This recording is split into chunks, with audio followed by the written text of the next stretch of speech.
Cari fratelli e sorelle, buona Pasqua!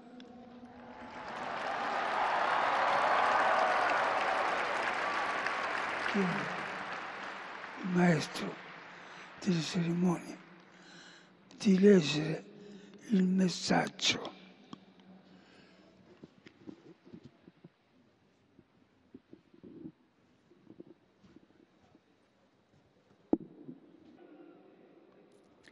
Sono vicino alle sofferenze dei cristiani in Palestina e in Israele, così come a tutto il popolo israeliano e a tutto il popolo palestinese. Preoccupa il crescente clima di antisemitismo che si va diffondendo in tutto il mondo.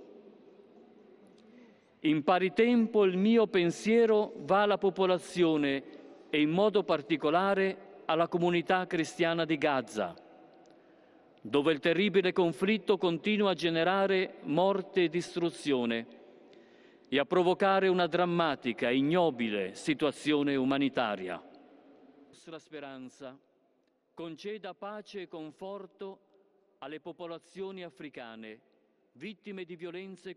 Cristo risorto e fonda il dono pasquale della pace sulla martoriata Ucraina e incoraggi tutti gli attori coinvolti a proseguire gli svolti volti a raggiungere una pace giusta e duratura.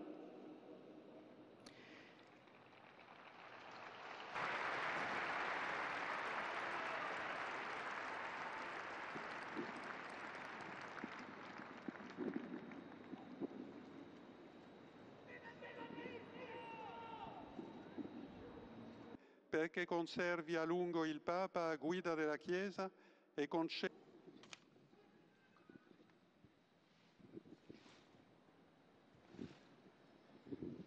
Benedicat vos, omnipotens Deus, Pater, et Filius, et Spiritus Sanctus.